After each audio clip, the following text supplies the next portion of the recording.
Setelah 15 bulan konflik berdarah yang menewaskan puluhan ribu orang di jalur Gaza dan Israel, kedua pihak akhirnya menyepakati gencatan senjata pada Rabu, 15 Januari 2025. Kesepakatan ini disambut sukacita di kedua wilayah, menandai akhir dari peperangan yang menghancurkan dan memunculkan harapan untuk perdamaian. Presiden Amerika Serikat pun, Joe Biden, mengonfirmasi bahwa kesepakatan ini mencakup pembebasan sandera, penarikan pasukan Israel, dan pengiriman bantuan kemanusiaan secara masif ke Gaza. Fase pertama dari gencatan senjata ini akan berlangsung selama 42 hari, dengan fokus pada perbaikan kondisi kemanusiaan yang sangat buruk. Sementara itu, berbagai pemimpin dunia menyambut baik terobosan ini dan menyerukan implementasi penuh dari kesepakatan tersebut. Harapan besar diletakkan pada upaya bersama untuk membangun kembali Gaza dan mendorong stabilitas di kawasan Timur Tengah. Kronologi konflik Israel-Hamas, yaitu ialah konflik antara Israel dan Hamas memuncak pada Oktober 2023 ketika Hamas melancarkan serangan besar ke wilayah Israel. Serangan ini direspon dengan operasi militer besar oleh Israel di jalur Gaza yang mengakibatkan kerusakan infrastruktur luas dan krisis kemanusiaan. Selama 15 bulan, perang ini menewaskan lebih dari 46.000 orang di Gaza dan 1.200 warga Israel berdasarkan laporan otoritas setempat. Ketegangan antara kedua pihak tidak terlepas dari sejarah panjang konflik Israel-Palestina yang melibatkan isu pendudukan, hak pengungsi, dan status Yerusalem. Operasi militer Israel seringkali memicu kritik dari komunitas internasional. Sementara Hamas dituduh menggunakan taktik yang menempatkan warga sipil dalam bahaya. Pada akhir 2024, berbagai upaya mediasi internasional mulai membuahkan hasil, dengan Qatar dan Mesir memainkan peran penting. Negosiasi akhirnya menghasilkan kesepakatan gencatan senjata yang diumumkan pada Januari 2025 dengan fokus awal pada pembebasan sandera dan perbaikan kondisi kemanusiaan di Gaza. Rakyat Palestina telah melewati penderitaan yang luas, terlalu banyak nyawa tak bersalah yang hilang, lalu banyak komunitas yang hancur. Dengan kesepakatan ini, rakyat Gaza akhirnya dapat pulih dan membangun kembali. Dan dari kata Presiden Amerika Serikat Joe Biden, fase pertama gencatan senjata ialah fase pertama ini akan berlangsung selama 42 hari, mencakup penghentian total operasi militer dan pembebasan 33 sandera Israel oleh Hamas. Sebagai imbalan, Israel akan membebaskan sejumlah tahanan Palestina yang ditahan selama konflik. Bantuan kemanusiaan dalam skala besar akan mulai dikirimkan ke Gaza, termasuk pasokan makanan, air, bahan bakar, dan obat-obatan. Rumah sakit yang rusak akibat perang akan diperbaiki, sementara ribuan warga Gaza diizinkan kembali ke rumah mereka. Langkah ini diharapkan dapat mengurangi tekanan kemanusiaan yang telah mencapai tingkat kritis. Organisasi internasional seperti PBB juga akan memantau pelaksanaan kesepakatan ini, memastikan akses bantuan tidak terhalang dan kebutuhan mendesak warga Gaza terpenuhi. Nah, di sini guys, asal-usul konflik Israel-Palestina. Sejarah konflik Israel dan Palestina berakar dari pendudukan Inggris di Palestina pada awal abad ke-20 yang diikuti oleh Deklarasi Balfour tahun 1917 yang mendukung pembentukan negara Yahudi di atas tanah Palestina. Migrasi besar-besaran Yahudi ke wilayah ini memicu ketegangan dengan warga Arab setempat yang semakin meningkat setelah berdirinya negara Israel pada tahun 1948. Penolakan negara-negara Arab terhadap Israel memicu serangkaian perang, termasuk Perang 6 Hari tahun 1967, yang menyebabkan Israel menduduki tepi barat, Gaza, dan Yerusalem Timur. Wilayah-wilayah ini menjadi pusat konflik berkepanjangan, dengan pendudukan Israel yang terus berlanjut dan pemukiman ilegal yang meluas. Gerakan Hamas muncul pada tahun 1987 selama Intifada pertama sebagai perlawanan terhadap penduduk Israel. Meskipun berbagai kesepakatan perdamaian telah dicapai, termasuk perjanjian Oslo tahun 1993, konflik tetap berlanjut, diperburuk oleh blokade Gaza dan operasi militer yang berulang. Dukungan internasional untuk perdamaian. Kesepakatan gencatan senjata ini mendapat sambutan positif dari berbagai pemimpin dunia. Presiden Mesir Abdel Fattah al-Sisi menyerukan percepatan pengiriman bantuan kemanusiaan, sementara Sekretaris Jenderal PBB Antonio meminta kedua pihak memanfaatkan momen ini untuk mencapai perdamaian berkelanjutan.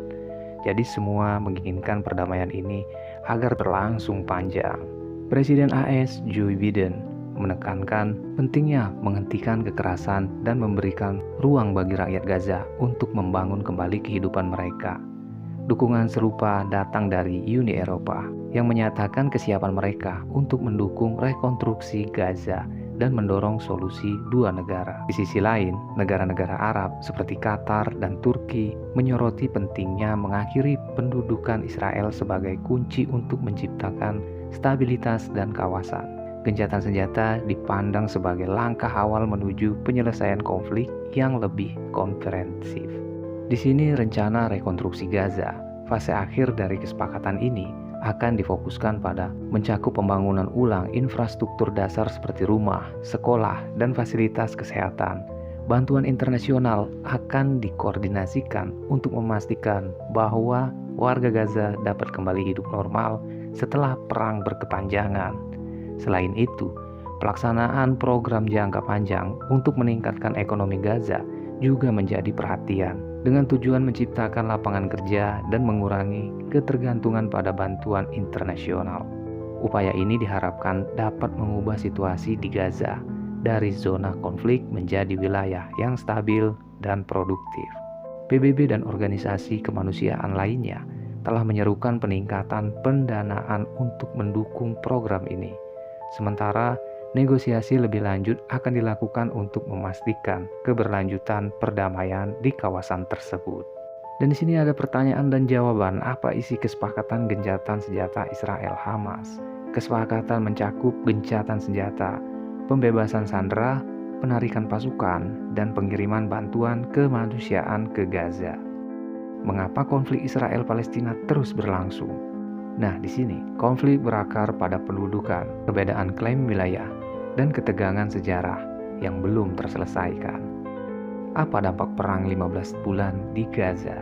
Dampaknya ialah perang menyebabkan ribuan korban jiwa, kerusakan infrastruktur, dan krisis kemanusiaan yang parah. Apa rencana rekonstruksi Gaza? Rekonstruksi Gaza mencakup pembangunan ulang infrastruktur, pengiriman bantuan, dan peningkatan ekonomi lokal.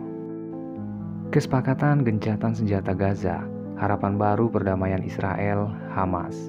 Qatar sebagai mediator utama mengumumkan bahwa Israel dan Hamas telah menyetujui gencatan senjata di jalur Gaza yang akan mulai berlaku pada minggu mendatang.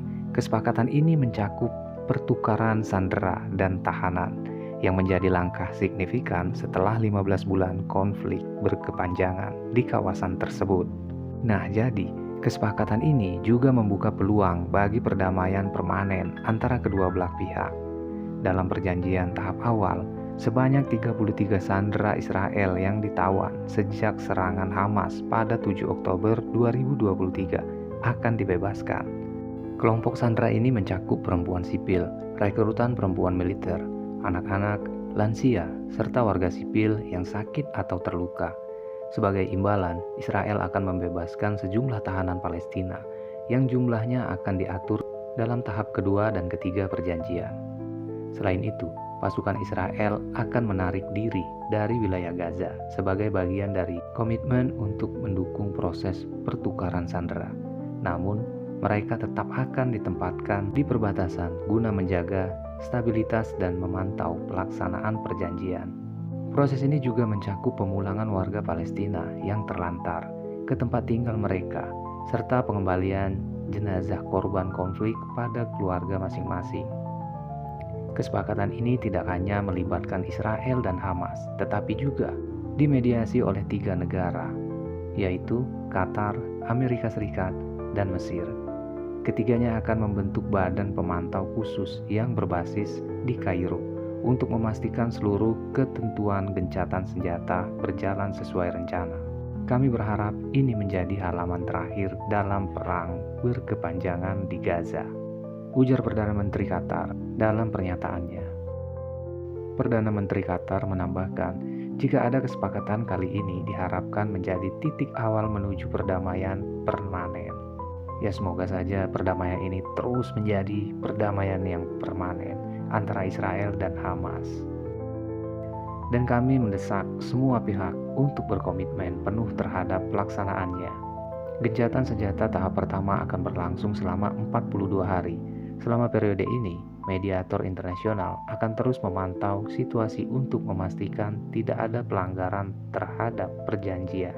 Sheikh Mohammed juga menyerukan ketenangan penuh di Gaza sebelum gencatan senjata resmi dimulai.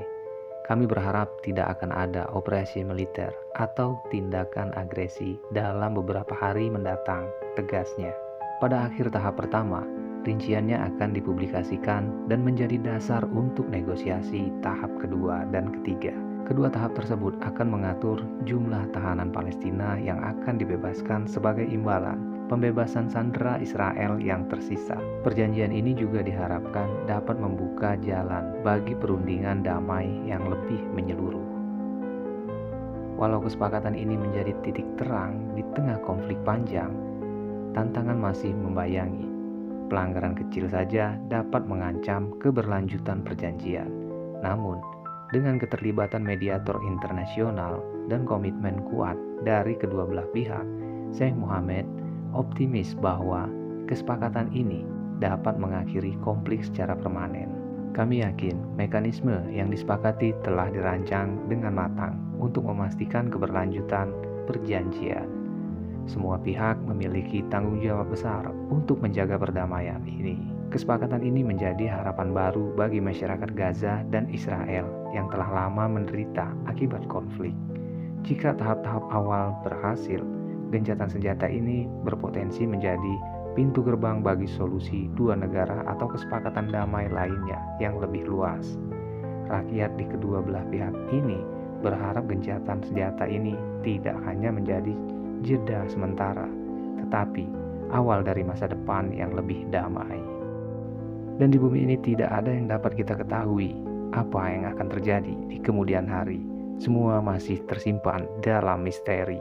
Dan kita hanya dapat berdoa semoga perdamaian ini berlanjut panjang.